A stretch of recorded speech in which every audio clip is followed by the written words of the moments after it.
What's up guys, Uwe here! So for this car camping vlog, magka-car camping tayo dito sa Cavite for the first time So yan, nakapack na yung gamit, ready to go. Yan na yung Blue Yeti natin, power station. So ano pa ba hinihintay natin? Tara na sa foreground silang Alright!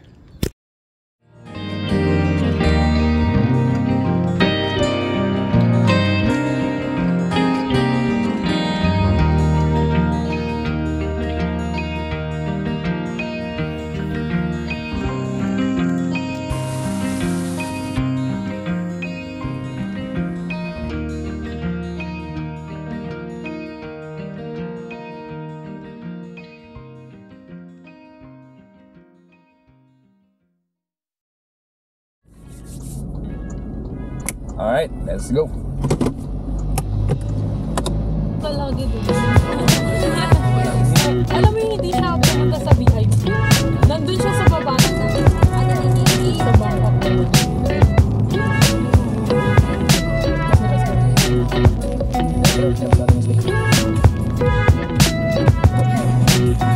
Alisaw-saw.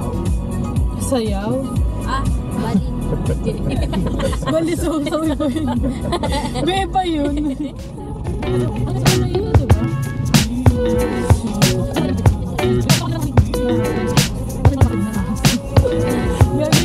Yan lang ang kalaban mo dyan.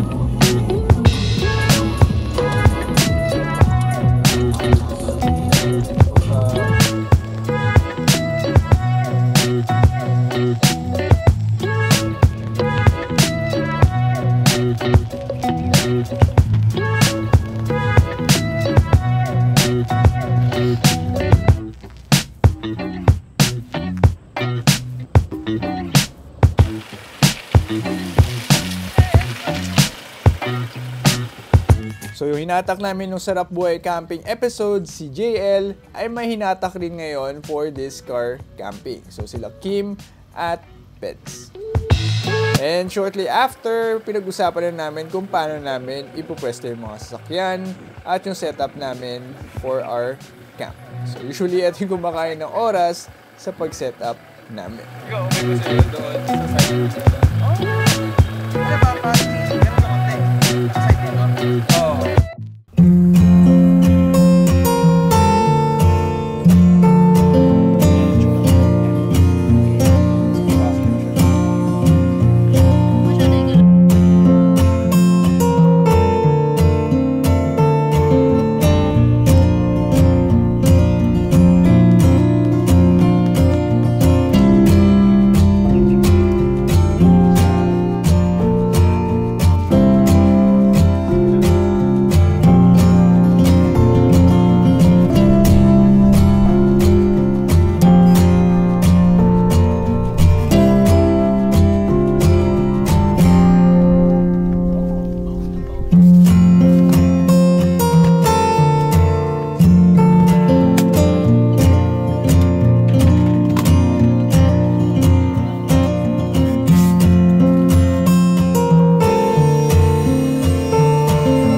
Ano pang i-inflate?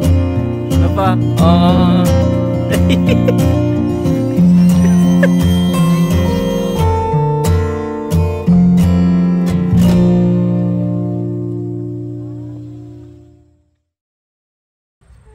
Naalala ko yung liyempo natin. Inihaw. Naging natin trinito. Unang camping natin. Prito na lang kaya natin. Pagod kami. Iyaw pa kami. Meron kasi may charcoal pa kami na. Tapos parang magpabaga pa lang ng charcoal. Eh pagod na pagod na kami mag-setup. Briquette kasi yung charcoal. Hindi siya yung charcoal na mabilis Mayaman magbaga. kasi, pang mayaman. Pero matagal kasi Yun siya yung bago sa Samgyup, di ba? Oo. Sa gasolina yung pabagahin. Ayun nga rin Ginawa sa nga ginawa namin. namin eh. Wala pa rin. Ano nangyari? Hindi, actually, nandun na kami. Pero hindi pa kami nag-uusap.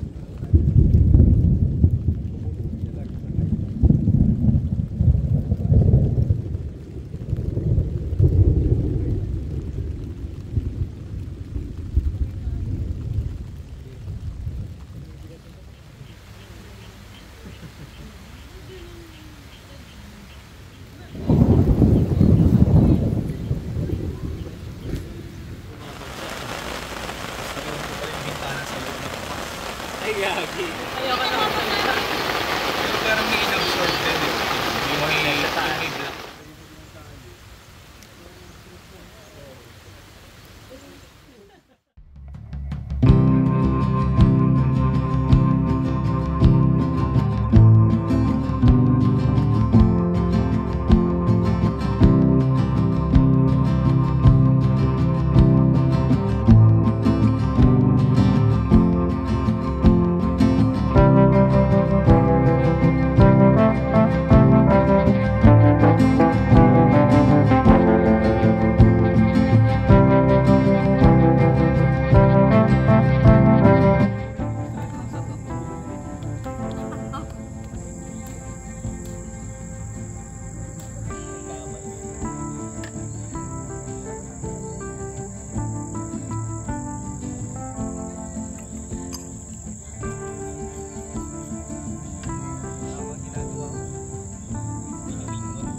Battery operated.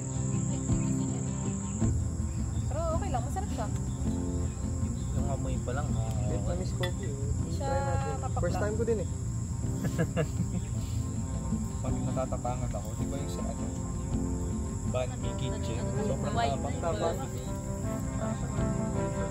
So, ano parang malaki.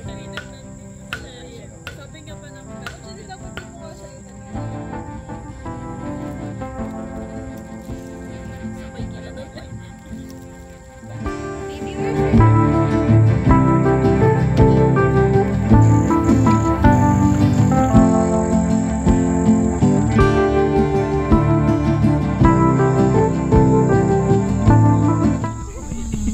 Inuwi niyo to ba eh?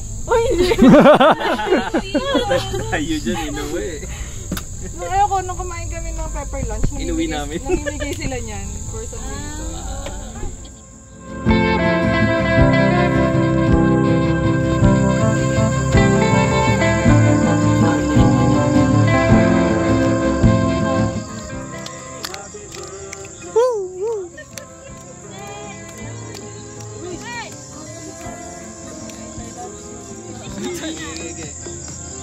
Ning. Game. Yun.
Dito sa foreground, may included na breakfast.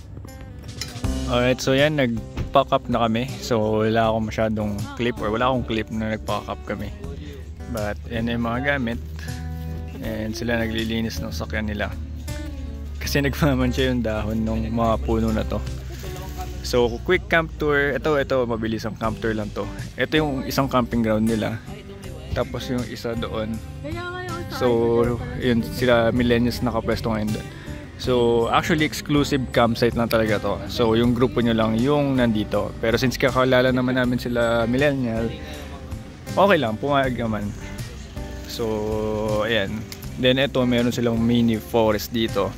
So, maganda rin kung tatambay kayo dyan kasi may lilim. And then, nandun yung CR, tsaka shower, yung pamangginan na restaurant, then yung 1/8 na cafe. Yun doon, yung kung saan kami kumakain. And yeah, that's pretty much it yung campsite. So dito bawal mag-pitch ng tent kasi may mga nyug, baka mahulugan kayo. But yeah, may solar lights naman na makikita nyo all over the places. Tsaka doon sa kabila. Yung i-open nila yung doon sa loob, ano. So sige, lakarin natin. So ito yung forest area nila. Pwede ka rin maglagay dito, pitch ka ng tent mo. Yun nga lang, medyo maputik.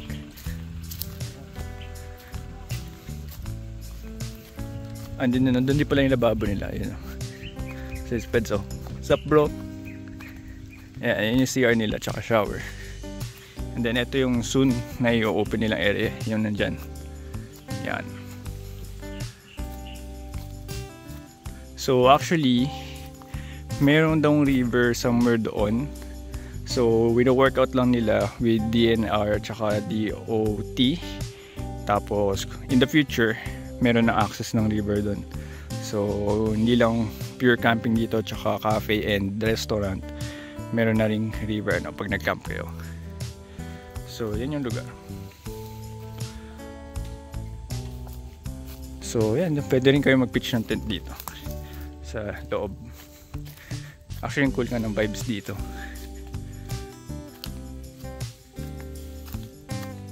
So, hanggang dun siya.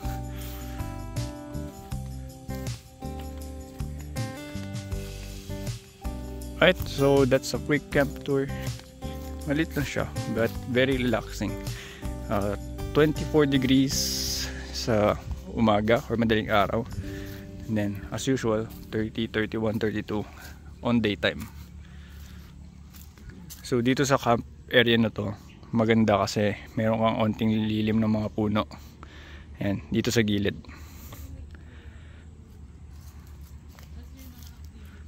So ayan, chill na lang kami dito. Chillin'. And that's it for our car camping here at Foreground Silang, Cavite. But of course, hindi dyan nagtatapos yung trip namin, so tumungo kami ng Maragondon para mag-trail.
Pagdating namin sa may river crossing, na-washed out na yung daanan. So, hindi nakakayanin ng 4x2 from this point. So, balik na kami. Come on! Come on! Come here, Daddy!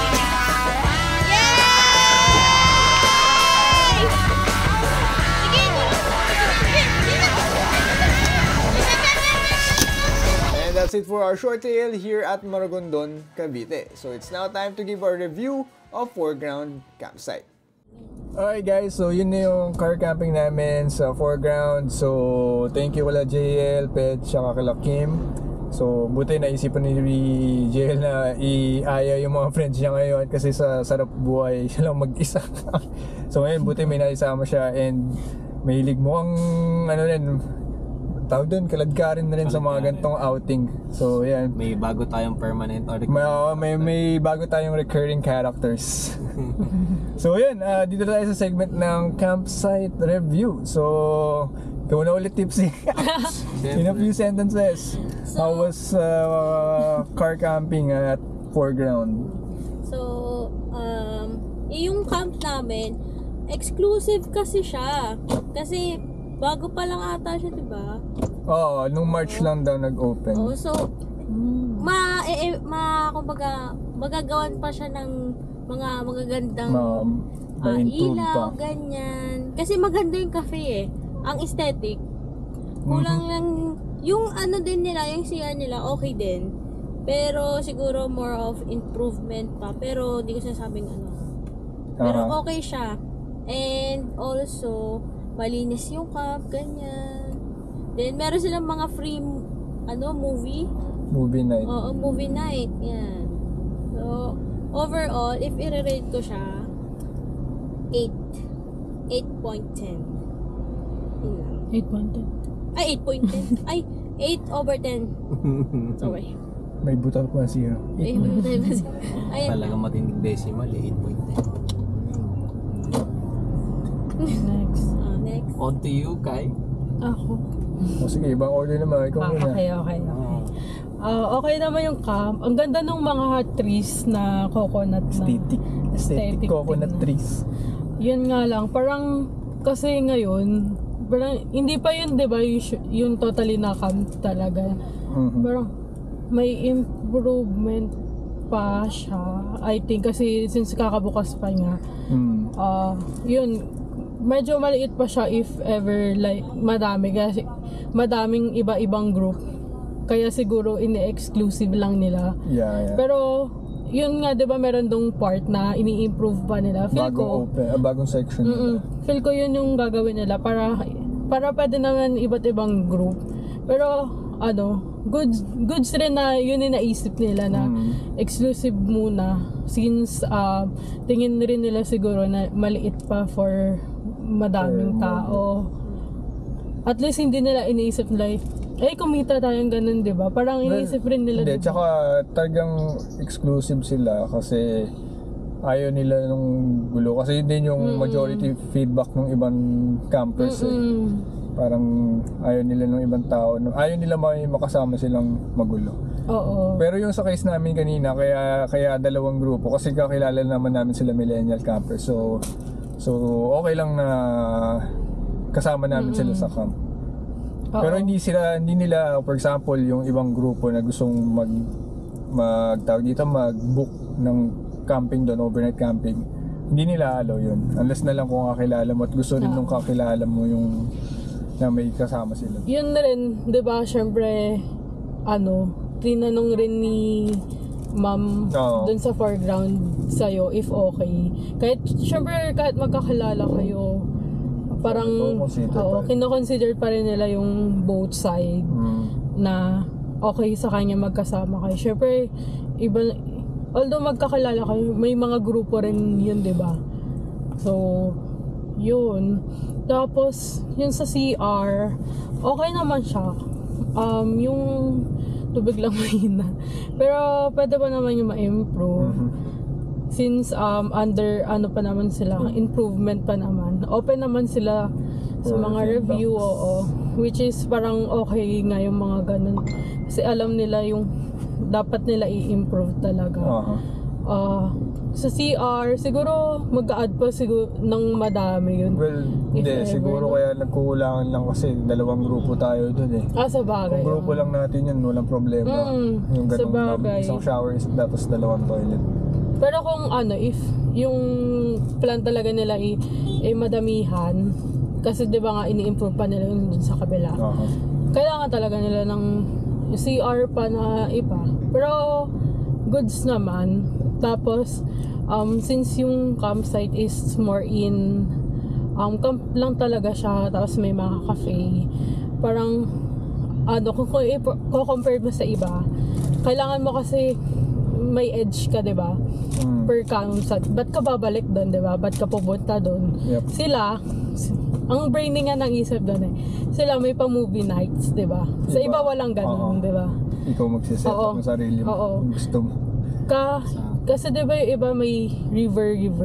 Siyempre, hindi naman lahat ng campsite may river. Yung iba may ATV. Hindi naman nila kaya i-provide. Kailangan mo ng malaking profit, malaking pondo doon, di ba? Trail pati. Pero yun nga, may pa-movie night. Which is good naman. Kasi parang, feel ko yung mga nila, yung team nila is yung mga chill-chill lang. Kaya, kung gusto nyong chill camping. Halos glamping, actually. Halos glamping. Oo. Pero yun nga kung gusto nyo ng mga chill camping, well recommended naman. Tapos, ang rating ko sa kanila, 9.10. 9.10 na rin. Ay, 9.10. 9 over 10. Nagaya na. Ikaw na water. Nga ba, first of all, welcome back. Review. Welcome back dun sa natin. Sa isang recurring character. OFW. Kasi nag-camping sa ibang lupalop wala sa Pilipinas. Pero sige, ang daming kinabi ni Madam. So parang sa akin lang, sasabi ko lang. Same. Lahat ng mga gustong sabihin sa kanya na So parang unique, and then at the same time parang yun nga, walang merong movie night. And then at the same time, sabi nga ni WhatsApp, glamping na kasi siya na tipong may nag-complain pa nga na doon. Kasi nung dati wala daw dong lababo. O lababo. Talaga. Parang ginagawa ng mga nagki-caretake ng campsite. Sila naghuhugas for you. Grabe. Kasi nung kahit sa amin, nagulat kami na merong pa-on the house na chips. And then at the same time, meron silang restaurant. Parang, may nakita kaming campsites na may restaurant. Pero, it's like, sila lang yung talagang pupunta sa'yo and then, serve ka nila. Which is, ayun nga, naging glamping na. And then, sinasabi ng iba, para daw silang nabibaby. Which is, like, honestly, may mga ganun talagang campers na mas gusto nilang malaglamping style na. Pero still, kinda close to it. So, sa akin, yun nga, pinakang simple is unique. And then at the same time, yung tawag dito, yung mga caretakers that sobrang hospitable nila. Mabait, madali kausap, talagang inaasikaso ka talaga. Inaasikaso ka dahil nga exclusive pa. So relaxing sobra. And then definitely kahit isang gabi lang, you have a good time. Kasi grabe yung alaga nila sa'yo. And with that, yun, sa akin is a 9.8 joke lang. 9 over 10. And then what's up?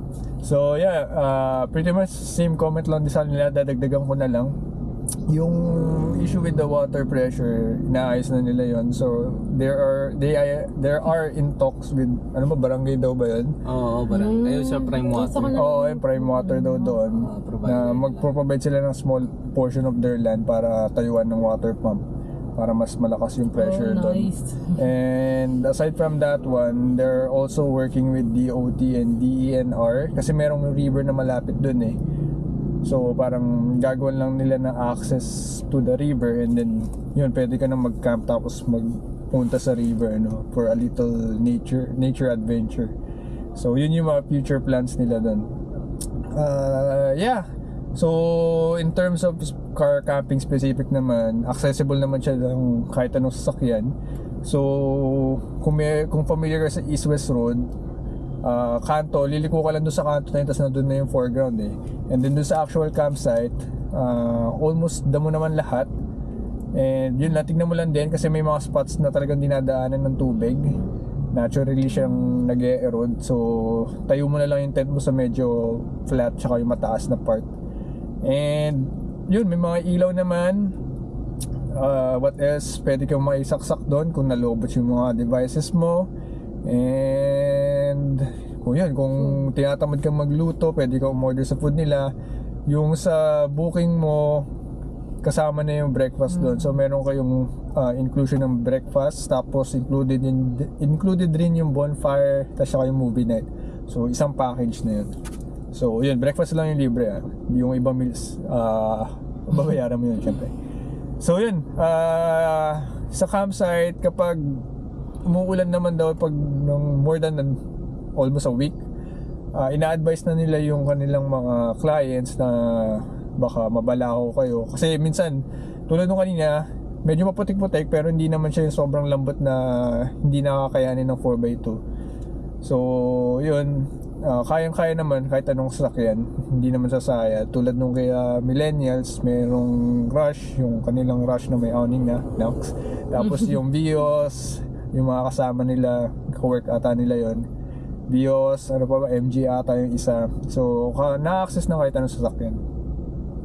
So yun, isa pang update or future improvement, meron nga silang bagong area na nililinis pa nila, tinaayos para maging bagong camping spot.